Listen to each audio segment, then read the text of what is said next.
This is going to be the first video in this series, so I'll go ahead and get started. Scarlett O'Hara was not beautiful, but men seldom realized it when caught by her charm, as the Tarleton twins were. In her face were too sharply blended the delicate features of her mother, a coast aristocrat of French descent, and the heavy ones of her florid Irish father.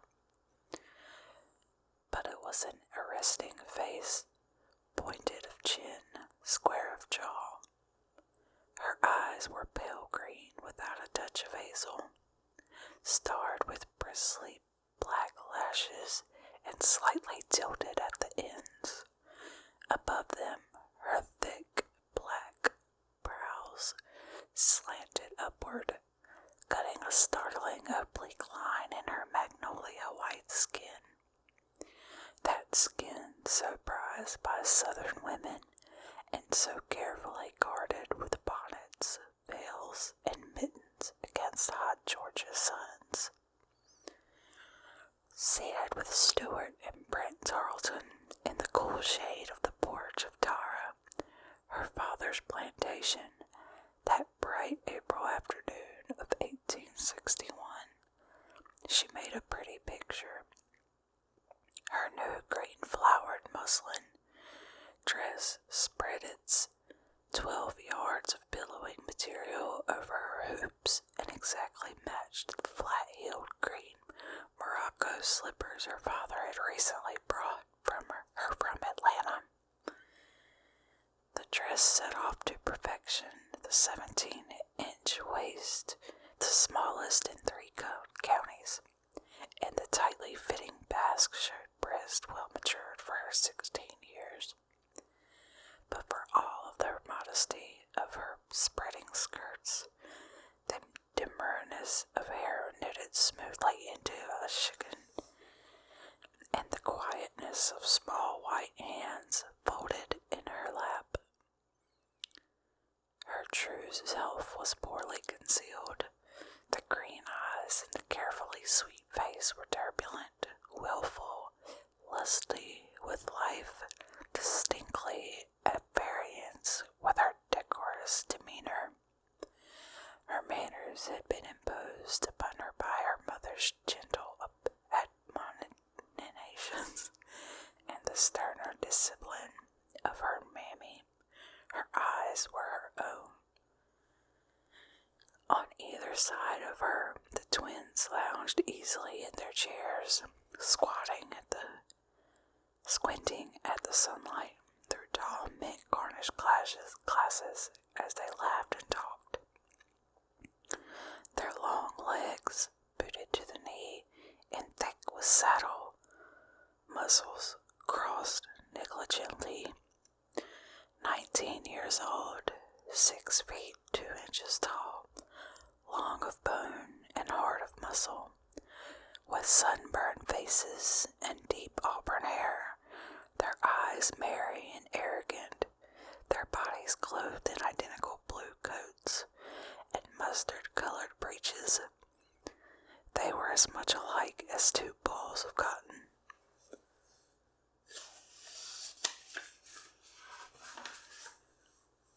Outside, the late afternoon sun slanted down in the yard, throwing into gleaming brightness the dogwood trees that were solid masses of white blossoms against the background of no green.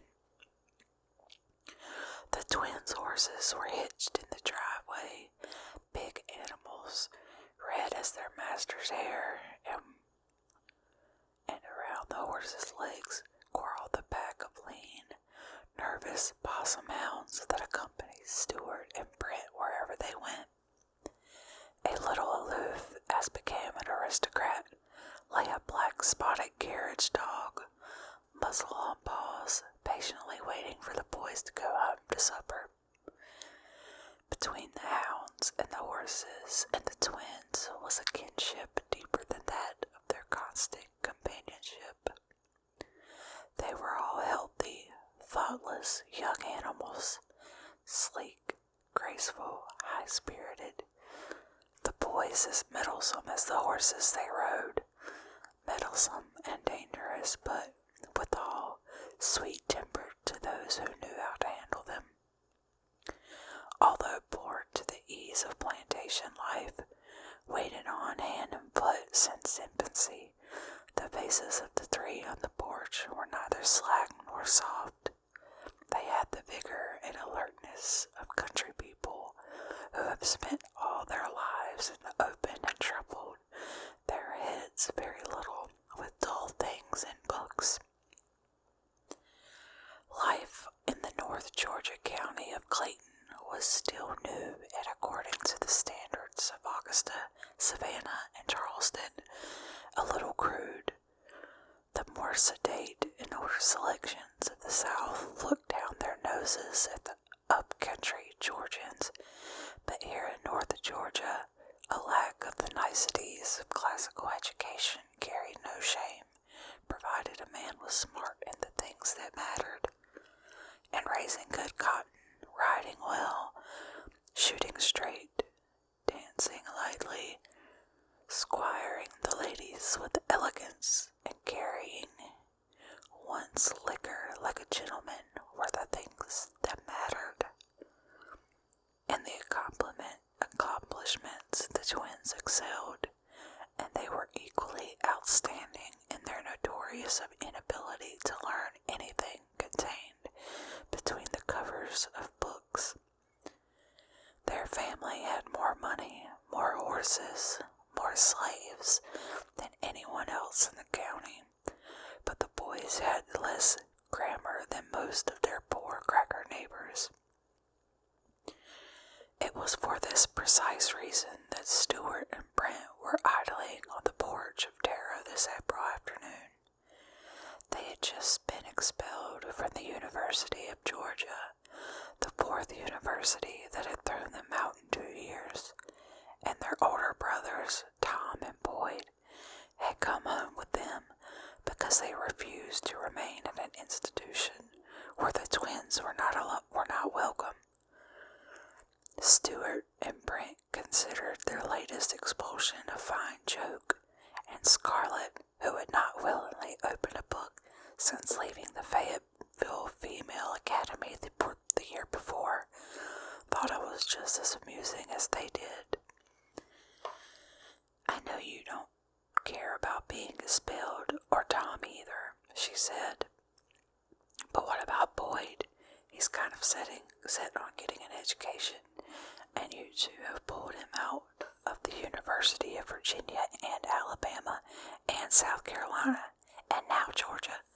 He'll never get finished at this rate." "Oh, he can read law in Judge Parmalee's office over in Fayetteville," answered Brent carelessly. "Besides, it don't matter much. We'd have had to come home before the term was out anyway." "Why?" "The war, Goose. The war's going to start any day, and you don't suppose any of us would stay in college with a war going on, do you?" "You know there isn't going to be any war," said Scarlett, bored. "It's all just talk. Why, Ashley Wilkes and his father told Pa just last week that our commissioners in Washington would come to an amicable agreement with Mr. Lincoln about the Confederacy. And anyway, the Yankees are too scared of us to fight.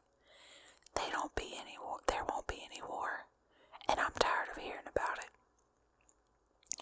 "Not going to be any war," cried the twins indignantly, as though they had been defrauded. "Why, honey, of course there's going to be a war," said Stewart. "The Yankees may be scared of us, but after the way General Beauregard shelled them out of Fort Sumter day before yesterday, they'll have to fight or stand branded as cowards before the whole world. Why, the Confederacy." Scarlett made a mouth of bored impatience. "If you say war just once more, I'll go in the house and shut the door.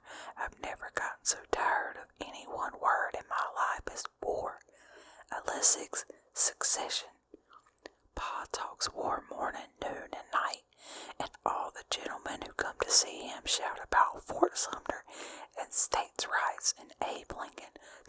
so bored I could scream. And that's all the boys talk about, too. That and their whole troop. There hasn't been any fun at any parties this spring because the boys can't talk about anything else. I'm mighty glad Georgia waited till after Christmas before it seceded, or it would have ruined the Christmas parties too. If you say war again, I'll go in the house. She meant what she said, for she could never long endure any conversation of which she was not the chief subject. But she smiled when she spoke, consciously deepening her dimple and fluttering her bristly black lashes as swiftly as butterflies' wings. The boys were enchanted as she had intended them to be, and they hastened to apologize for boring her. They thought none the less of her for her lack of interest. Indeed, they thought more. War was men's business, not ladies', and they took her attitude as evidence of femininity.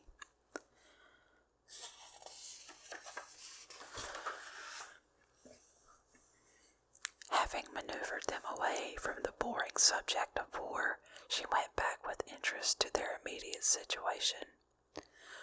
What did your mother say about you two being expelled again? The boys looked uncomfortable, recalling their mother's conduct 3 months ago, when they had come home by request from the University of Virginia. Well, said Stewart, she hasn't had a chance to say anything yet.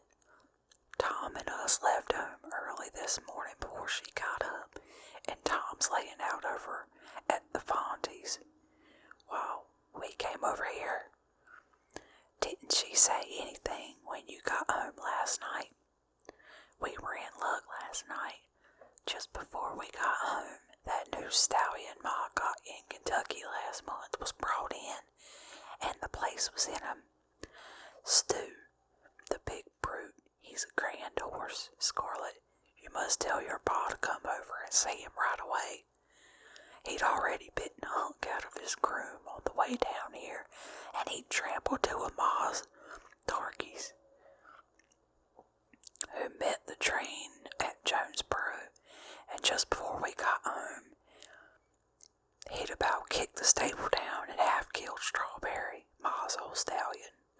When we got home, Mom was out in the stable with a sack full of sugar hanging from the rafters. Pop-eyed. They were so scared, but Ma was talking to the horse like he was folks, and he was eating out her hand. There ain't nobody like Ma with a horse. And when she saw us, she said, "In heaven's name, what are you for doing home again? You're worse than the plagues of Egypt." And then the horse began snorting and rearing, and she said, "Get out of here. Can't you see he's nervous? The big darling, I'll tend to you 4 in the morning." So we went to bed this morning. We got away before she could catch us and left Boyd to handle her. Do you suppose she'll hit Boyd? Scarlet, like the rest of the country, could never get used to the way small Mrs. Tarleton bullied her grown sons and laid her riding crop on their backs if the occasion seemed to warrant it. Beatrice Tarleton was a busy woman, having on her hands not only a large cotton plantation, 108 children, but the largest horse-breeding farm in the state as well. She was hot-tempered and easily plagued by the frequent scrapes of her 4 sons, and while no one was permitted to whip a horse or a slave, she felt that a lick now and then didn't do the boys any harm. Of course she won't hit Boyd, but she never did beat Boyd much because he's the oldest, and besides, he's the run of the litter, said Stewart, proud of his 6 feet 2. That's why we left him at home to explain things to her.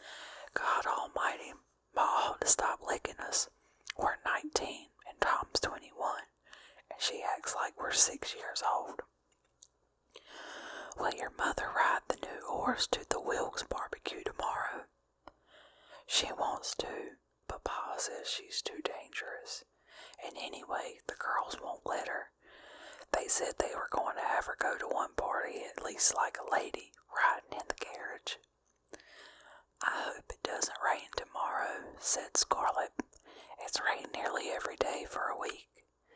There's nothing worse than a barbecue turned into an indoor picnic. Oh, it'll be clear tomorrow and hot as June, said Stuart. Look at that sunset. I never saw one redder. You can always tell weather by sunsets. They looked out across the endless acres of Gerald O'Hara's newly plowed cotton fields toward the red horizon.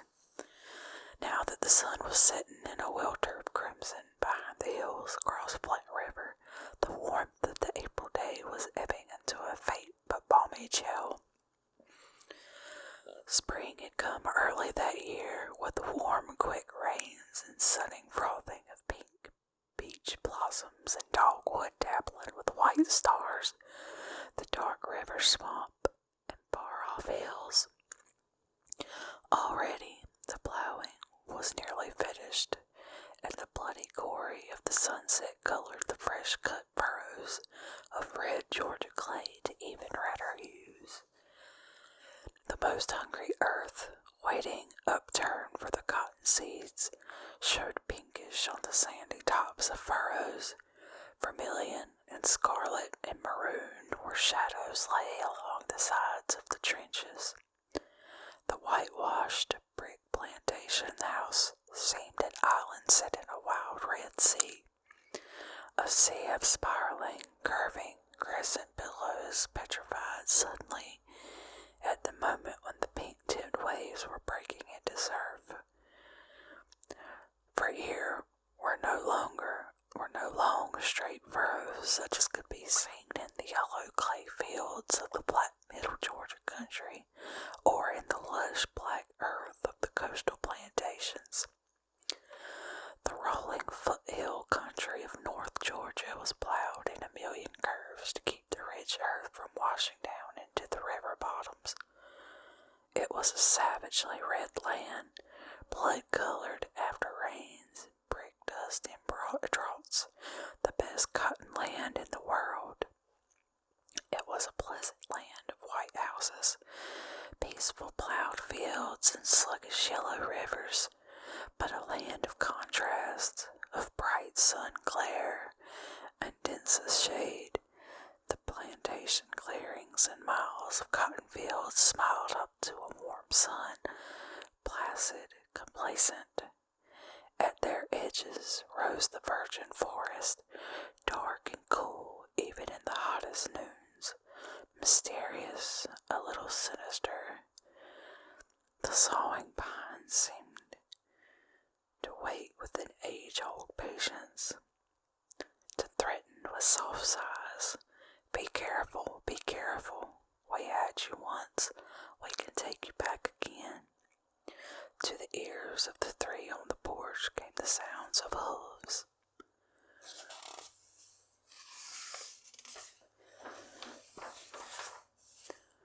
The jingling of harness chains and the shrill, careless laughter of voices as the field hands and mules came in from the fields.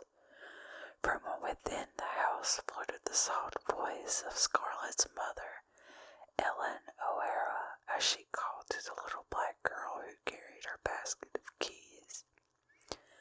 The high-pitched, childish voice answered, "Yes'm," and there were sounds of footsteps going out the back way towards the smokehouse, where Ellen would ration out the food to the homecoming hands. There was the click of china and the rattle of silver as pork. The valet butler of Tara laid the table for supper, and these last sounds the twins realized it was time they were starting home. But they were loathing to face their mother, and they lingered on the porch of Tara, momentarily expecting Scarlett to give them an invitation to supper. "Look, Scarlett, about tomorrow," said Brent. "Just because we've been away and didn't know about the barbecue and the ball, that's no reason why we shouldn't get plenty of dances tomorrow night. You haven't promised them all, have you? Well, I have. How did I know you all would be home? I couldn't risk being a wallflower just waiting on you two. You, a wallflower? The boys laughed uproariously.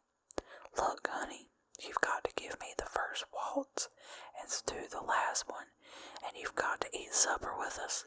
We'll sit on the stairs landing like we did at the last ball, and get Mammy Jency to come tell our fortunes again. I don't like Mammy Jency's fortunes. You know, she said I was going to marry a gentleman with jet black hair and a long black mustache, and I don't like black-haired gentlemen. You like 'em red-headed, don't you, honey? Grinned Brent. Now come on, promise us all the waltzes and the supper. If you'll promise, we'll tell you a secret, said Stuart. What? Cried Scarlet, alert as a child at the word. Is it what we heard yesterday in Atlanta, Stu? If it is, you know we promised not to tell. Well, Miss Biddy told us. Miss who? You know, Ashley Wilkes' cousin who lives in Atlanta.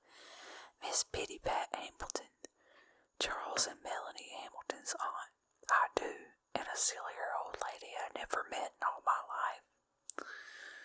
Well, when we were in Atlanta yesterday, waiting for the home train, her carriage went by the depot and she stopped and talked to us, and she told us there was going to be an engagement announcement tomorrow night at the Wilkes Ball.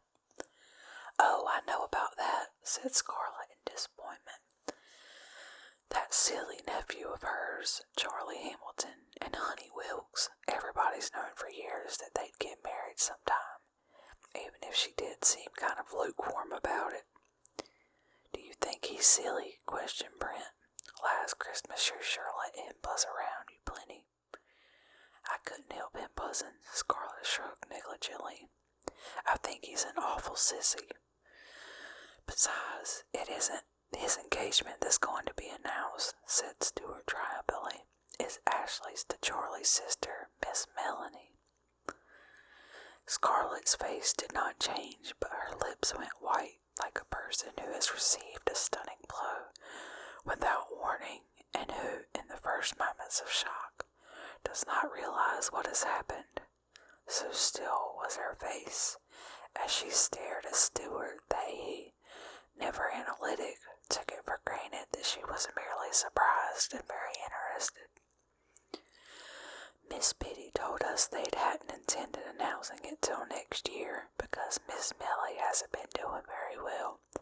But with all the war talk going around, everybody in both families thought it would be better to get married real soon. So as to be announced tomorrow night at the supper intermission. Now, Scarlet, we've told you the secret, so you've got to promise to eat supper with us. Of course I will, Scarlet said automatically. And all the waltzes. All. You're sweet. I'll bet the other boys will be hopping mad. Let 'em be mad, said Brent. We two can handle 'em. Look, Scarlet, sit with us at the barbecue in the morning. What?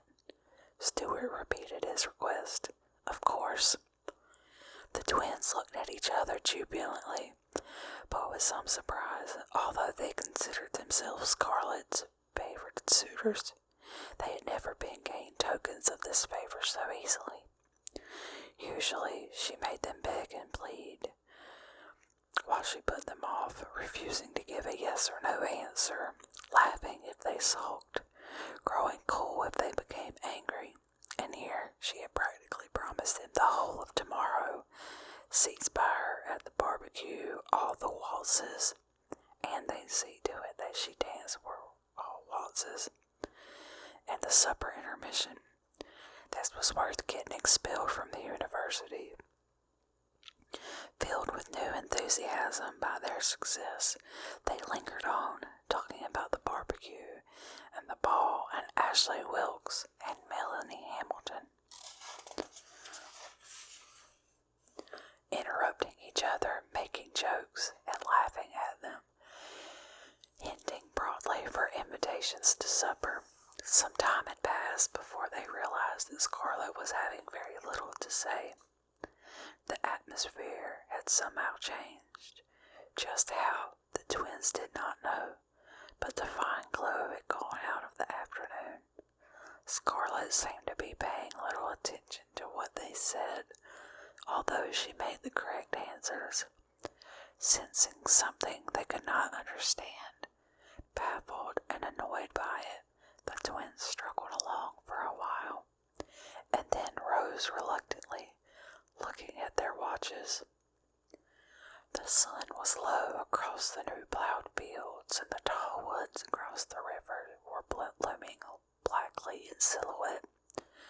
Chimney swallows were darting swiftly across the yard, and chickens, ducks, and turkeys were waddling and strutting and straggling in from the fields.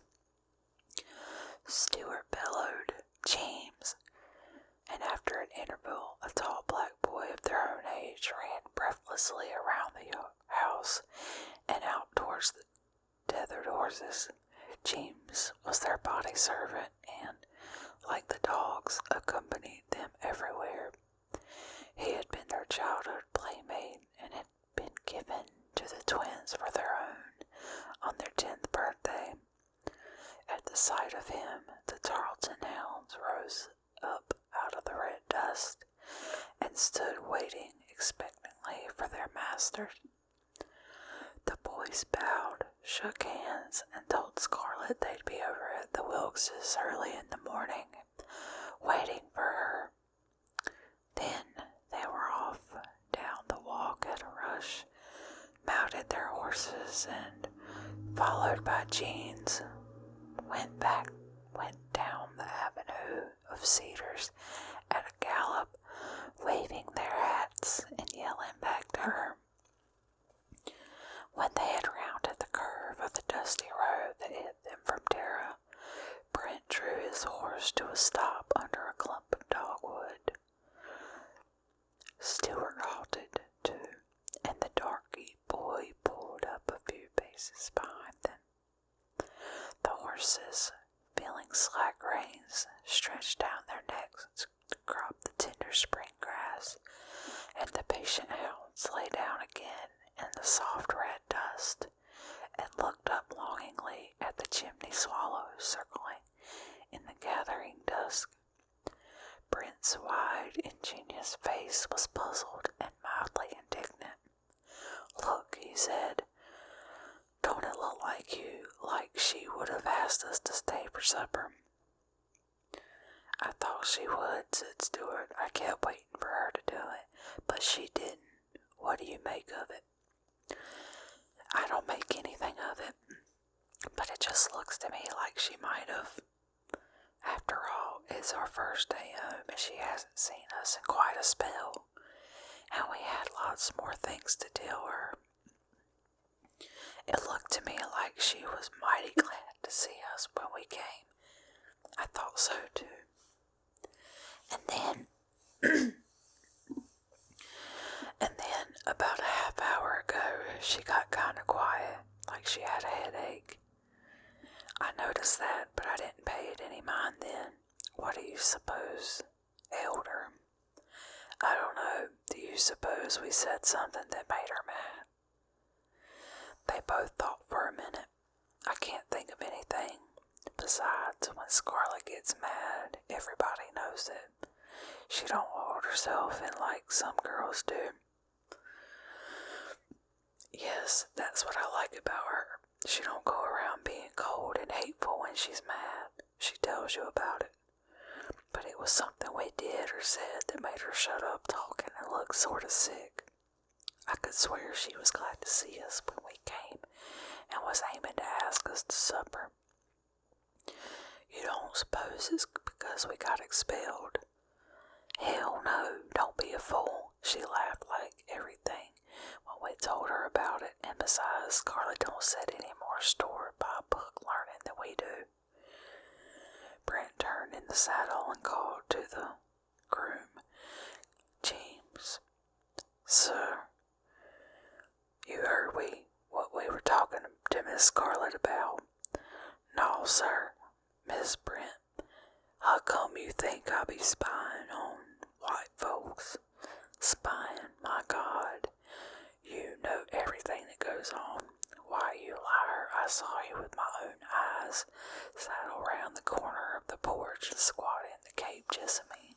bush by the wall.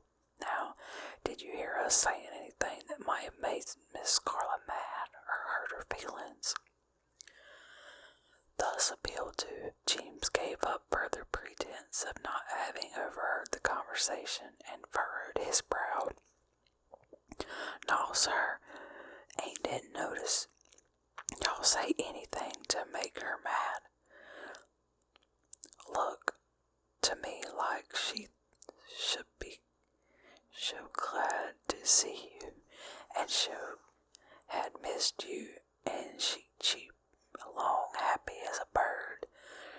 Tell about them time y'all got her talking about Miss Ashley and Miss Millie Hamilton getting married. Then she quiet down like a bird when the hawk fly over. The twins looked at each other and nodded, but without comprehension. James is right, but I don't see why, said Stewart. My lord, Ashley don't mean anything to her, except a friend. She's not crazy about him. It's us she's crazy about. Brent nodded in agreement. But do you suppose, he said, that maybe Ashley hadn't told her he was going to announce it tomorrow night, and she was mad at him for not telling her, an old friend, before he told everybody else? Girls set a big store on knowing such things first. Well, maybe. But what if he hadn't told her it was tomorrow? It was supposed to be a secret and a surprise, and a man's got a right to keep his own engagement quiet, hasn't he? We wouldn't have known it if Miss Millie's aunt hadn't let it out, but Scarlet must have known he was going to marry Miss Millie sometime. Why, we've known it for years. The Wilkes and Hamiltons always marry their own cousins. Everybody knew he'd probably marry her someday, just like Honey Wilkes is going to marry Miss Millie's brother, Charles. Well, I give it up, but I'm sorry she didn't ask us to supper. I swear I don't want to go home and listen to Ma take on about us being expelled. It isn't as if this was the first time. Maybe Boyd will have smoothed her down by now. You know what a slick talker that little varmint is. You know he always can smooth her down. Yes, he can do it, but it takes Boyd time. He has to talk around in circles till Ma gets so confused that she gives up and tells him to save his voice for his law practice. But he ain't had time to get started yet. Why, I'll bet you Ma is still so excited about the new horse that she'll never even realize we're home again till she sits down to supper tonight and sees Boyd. And before supper is over, she'll be going strong and breathing fire, and it'll be 10 o'clock before Boyd gets a chance to tell her that it wouldn't have been honorable for any of us to stay in college after the way the Chancellor talked to you and me. And it'll be midnight before he gets her turned around to where she's so mad at the Chancellor she'll be asking Boyd why he didn't shoot him. No, we can't go home till after midnight. The twins looked at each other glumly. They were completely fearless of wild horses, shooting affrays in the indignation of their neighbors, but they had a wholesome fear of the red-haired mother's outspoken remarks and the riding crop that she did not scruple to lay across their breeches. Well, look, said Brent, let's go over to the Wilkes. Ashley and the girls will be glad to have us for supper. Stewart looked a little discomforted. No, don't let's go there. They'll be in a stew getting ready for the barbecue tomorrow, and besides... Oh, I forgot about that, said Brent hastily. No, don't let's go there. They clucked to their horses and rode along in silence for a while, a flush of embarrassment on Stewart's brown cheeks. Until the previous summer, Stewart had courted India Wilkes with the approbation of both families and the entire county. The county felt that perhaps the cool and contained India Wilkes would have a quieting effect on him. They fervently hoped so, at any rate, and Stuart might have made the match, but Brent had not been satisfied. Brent liked India, but he thought her mighty plain and tame, and he simply could not fall in love with her himself to keep Stuart company.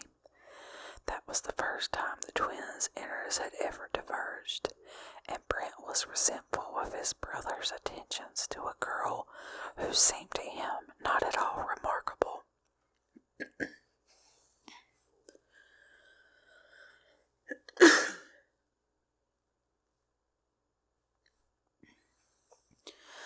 Then, last summer, at a political speaking in a grove of oak trees at Jonesboro, they both suddenly became aware of Scarlett O'Hara.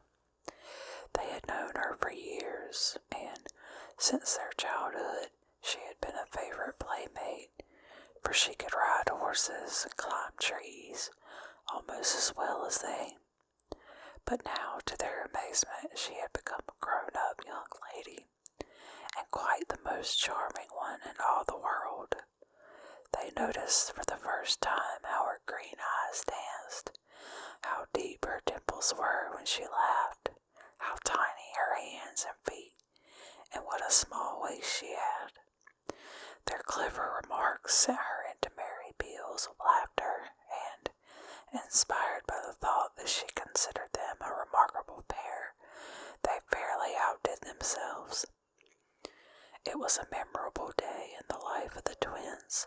Thereafter, when they talked it over, they always wondered just why they had failed to notice Scarlett's charms before.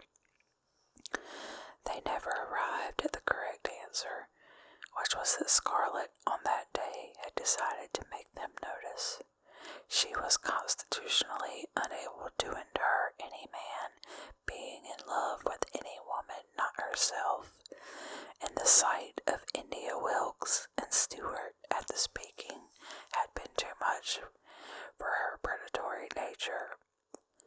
Not content with Stuart alone, she had set her cap for Brent as well, and with a thoroughness that overwhelmed the two of them. Now they were both in love with her, and India Wilkes and Letty Monroe from Lovejoy, whom Brent had been half-heartedly courting, were far in the back of their minds, just what the loser would do. Should Scarlett accept either one of them, the twins did not ask. They would cross the bridge when that came. For the present, they were quite satisfied to be in accord again about one girl, for they had no jealousies between them.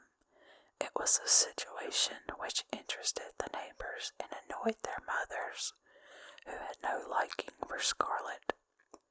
It will serve you right if that sly piece does not accept one of you, she said. Or maybe she'll accept both of you, and then you'll have to move to Utah if the Mormons will have you, which I doubt. All that bothers me is that some one of these days you're both going to get liquored up and jealous of each other about that two-faced little green-eyed baggage, and you'll shoot each other, but that might not be a bad idea either. Since the day of speaking, Stuart had been uncomfortable in India's presence. Not that India ever reproached him or even indicated by look or gesture that she was aware of his abruptly changed allegiance. She was too much of a lady, but Stuart felt guilty and ill at ease with her.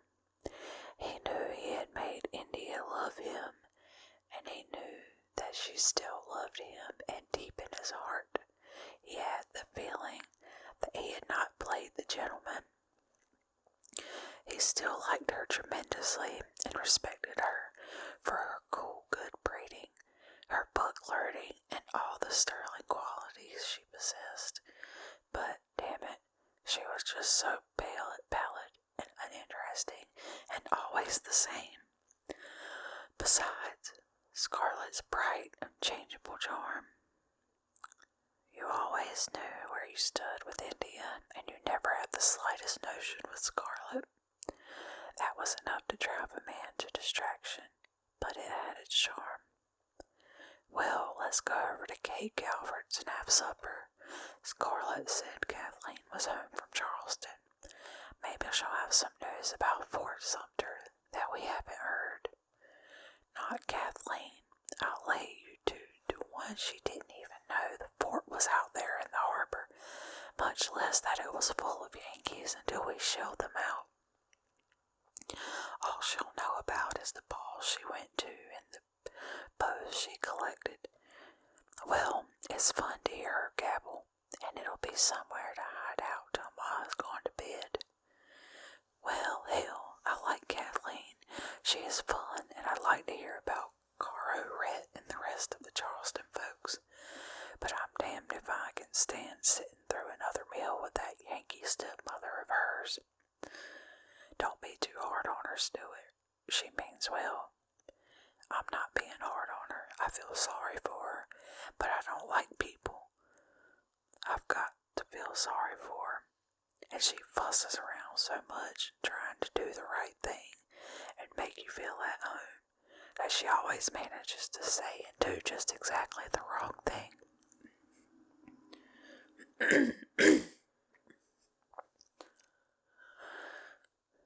She gives me the fidgets, and she thinks Southerners are wild barbarians. She even told Ma so. She's afraid of Southerners. Whenever we're there, she always looks scared to death.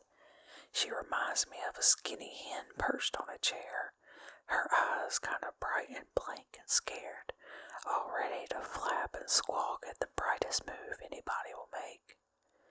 Well, you can't blame her. You did shoot Kate in the leg. Well, I was liquored up or I wouldn't have done it, said Stewart.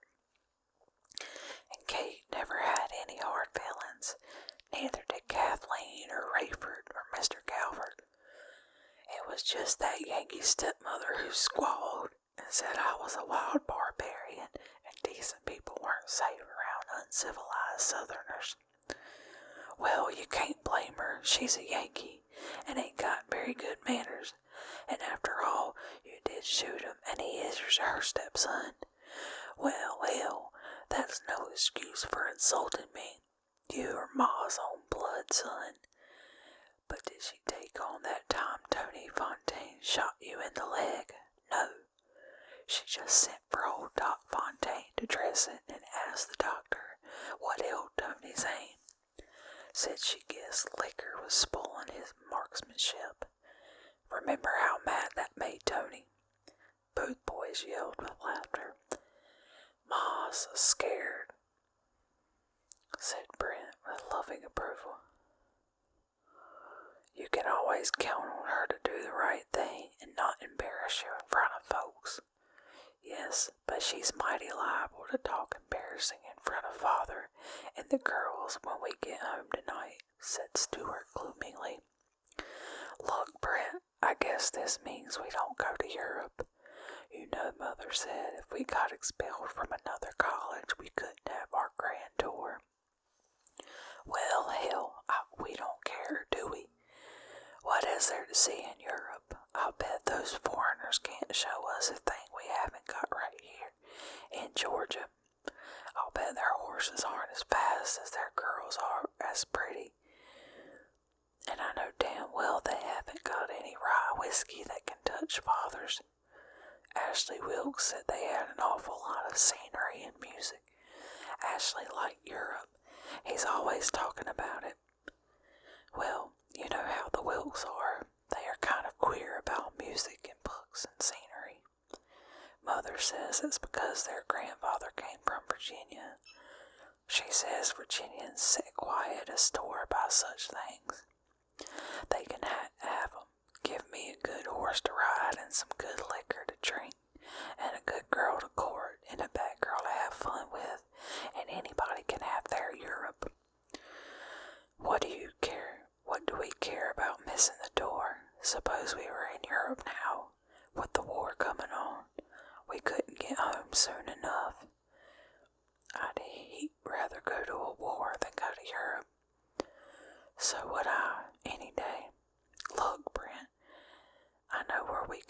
supper. Let's ride across the swamp to Abel Weiner's place and tell him we're all for home again and ready for drill." "That's an idea," cried Brent with enthusiasm. "And we can hear all the news of the troop and find out what color they finally decided on for the uniforms."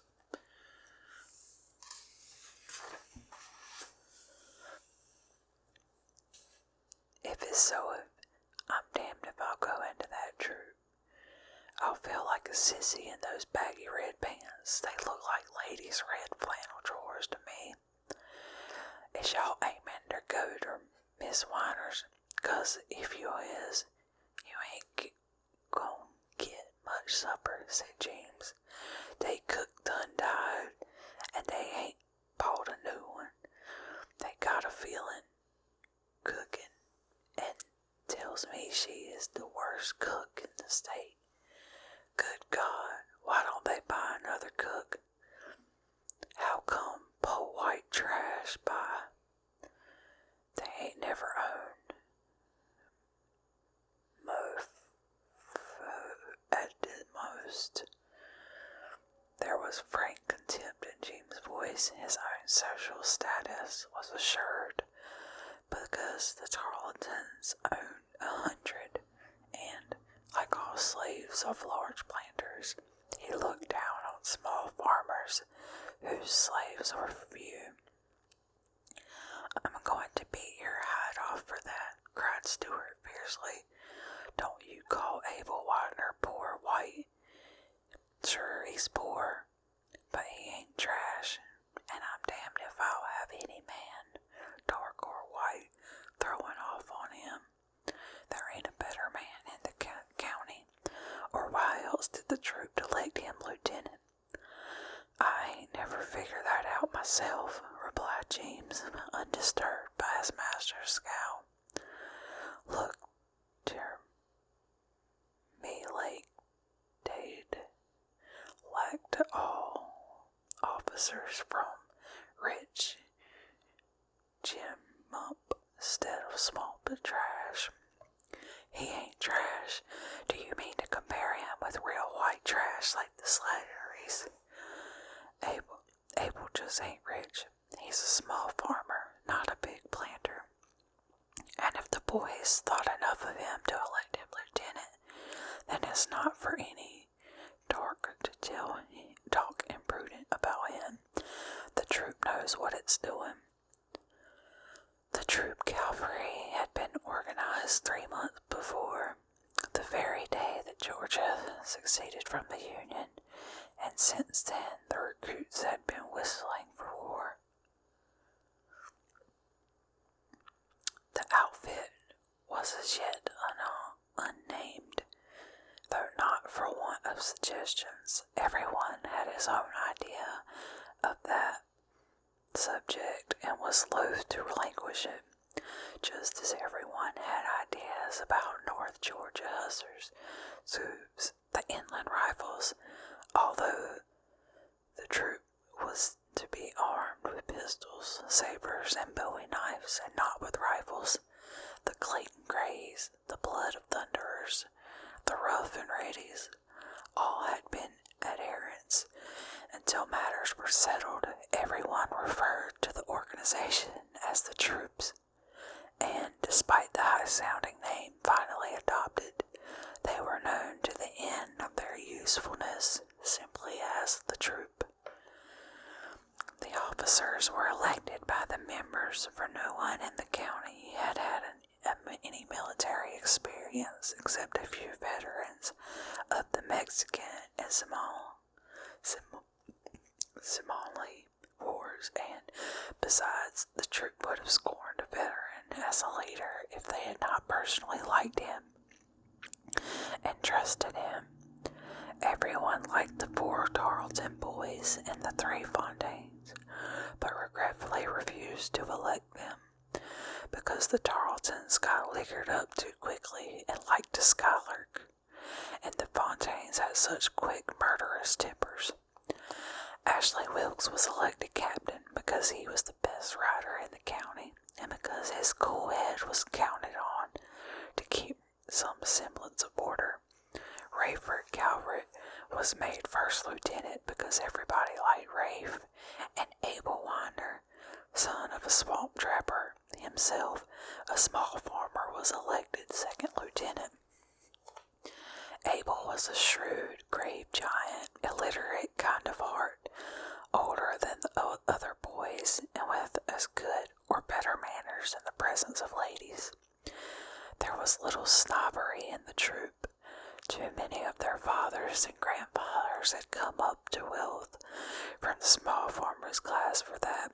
Moreover, Abel was the best shot in the troop, a real sharpshooter who could pick out the eye of a squirrel at 75 yards, and, too, he knew all about living indoors, building fires in the rain, tracking animals, and finding water. The troop bowed to real worth, and moreover, because they liked him, they made him an officer. He bore the honor gravely and with no untoward conceit, as though it were only his due, but the planters' ladies and the planters' slaves could not overlook the fact that he was not born a gentleman, even if their men folks could. In the beginning, the troop had been recruited exclusively from the sons of planters, a gentleman's outfit, each man supplying his own horse, arms, equipment, uniform, and body servant. But rich planters were few in the young county of Clayton, and in order to muster a fully strength troop, it had been necessary to raise more recruits amongst the sons of small farmers, hunters in the backwoods, swamp trappers, crackers, and in a very few cases even poor whites, if they were above the average of their class. These latter young men were as anxious to fight the Yankees, should war come, as were the richer neighbors, but the delicate question of money arose. Few small farmers owned horses. They carried on their farm operations with mules, and they had no surplus of these, seldom more than 4. The mules could not be spared to go off to war, even if they had been accepted for the troop, which they emphatically were not. As for the poor whites, they considered themselves well off if they owned 1 mule. The backwoods folks and the swamp dwellers owned neither horses nor mules. They lived entirely off the produce of their lands and the game in the swamp, conducting their business generally by the barter system, and seldom seeing $5 in cash a year, and horses and uniforms were out of their reach. But they were as fiercely proud in their poverty as the planters were in their wealth, and they would accept nothing that smacked of charity from their rich neighbors. So, to save the feelings of all, and to bring the troop up to full strength, Scarlett's father, John Wilkes, Buck Monroe, Jim Tarleton, Hugh Calvert, in fact every large planter in the county with the one exception of Anglish McIntosh, had contributed money to completely outfit the troop, horse and man. The upshot of the matter was that every planter agreed to pay for equipping his own sons and a certain number of the others, but the manner of handling the arrangements was such that the less wealthy members of the outfit could accept horses and uniforms without offense to their honor. The troop met twice a week in Jonesboro to drill and to pray for the war to begin. Arrangements had not yet been completed for obtaining the full quota of horses, but those who had horses, what they imagined to be cavalry maneuvers in the field behind the courthouse, kicked up a great deal of dust, yelled themselves hoarse, and waved the Revolutionary War swords that had been taken down from parlor walls. Those who, as yet, had no horses sat on the curb in front of Bullard's door and watched their mounted comrades, chewed tobacco and told yarns, or else engaged in shooting matches. There was no need to teach teach any of the men to shoot. Most Southerners were born with guns in their hands, and lives spent in hunting had made marksmen of them all.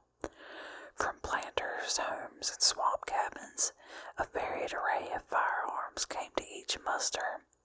They were long squirrel guns that had been new when first the legacies were crossed, old muzzle loaders that had been serviced in 1812 in the Seminole Wars and in Mexico, silver-mounted dueling pistols, pocket Derringers, double-barreled hunting pieces, and handsome new rifles of English, made with shining stocks of fine wood. Drill always ended in the saloons of Jonesboro, and by nightfall so many fights had broken out that the officers were hard to put word of casualties until the Yankees could inflict them. It was during one of these brawls that Stuart Tarleton had shot Cade Calvert, and Tony Fontaine had shot Brent. The twins had been at home, freshly expelled from the University of Virginia at the time the troop was organized, and they had joined enthusiastically. But after the shooting episode 2 months ago, their mother had packed them off to the State University with orders to stay there. They had sorely missed the excitement of the drills while away, and they counted education well lost if only they could ride and yell and shoot off rifles in the company of their friends. Well, let's cut across country to Abel's, suggested Brent. We can go through Miss O'Hara's river bottom and the Fontaine's pasture and get there in no time. We ain't going to get nothing to eat except possum and greens, argued James. You ain't going to get anything, grinned Stewart, because you are going home, and tell Ma that we won't be home for supper. No, I ain't, cried James in alarm. No, I ain't. I ain't getting no mo. Fun out of having Miss Beatrice lay me out. Then y'all does. First place she'll ask me, how come, let y'all get expelled again? And next thing, how come I ain't bring y'all home tonight so she can lay you out? And then she'll light on me like a duck on a June bug. And first thing I know, I'll be the blame for it all. Even y'all done took me to Miss Winer's. I'll lay out in the woods all night, and maybe the patrollers will get me. 'Cause I'll heap Ruther the patroller get me than Miss Beatrice when she in a state. The twins looked at the determined black boy in perplexity and indignation. He'd be just fool enough to let the patrollers get him, and that would give Ma something else to talk about for weeks. I swear. Or more trouble. Sometimes I think the abolitionists have got the right idea. Well, it wouldn't be right to make James face what we don't want to face. We'll have to take him. But look, you impudent fool, if you put on any airs in front of the Winers darkies and hint that we all the time have fried chicken in hand, while they don't have nothing but rabbit and possum, I'll tell Ma, and we won't let you go to the war with us either. Airs? Me put on airs for them cheap. No, Swat got better manners, and Miss Beatrice taught me manners same as she taught y'all. She didn't do a very good job on any of the three of us, said Stewart. Come on, let's get going. He backed his big red horse, and then, putting spurs to his side, lifted him easily over the split rail fence into the soft field of Gerald O'Hara's plantation. Brent's horse followed, and then James, with James claiming to pommel and mane. James did not like to jump fences, but he had jumped higher ones than this in order to keep up with his masters. As they picked their way across the red furrows and down the hill to the river bottom in the deepening dusk, Brent yelled to his brother, "Look, Stu, don't it seem like to you that Scarlett would have asked us to supper?" "I kept thinking she would," yelled Stuart. "Why do you suppose?"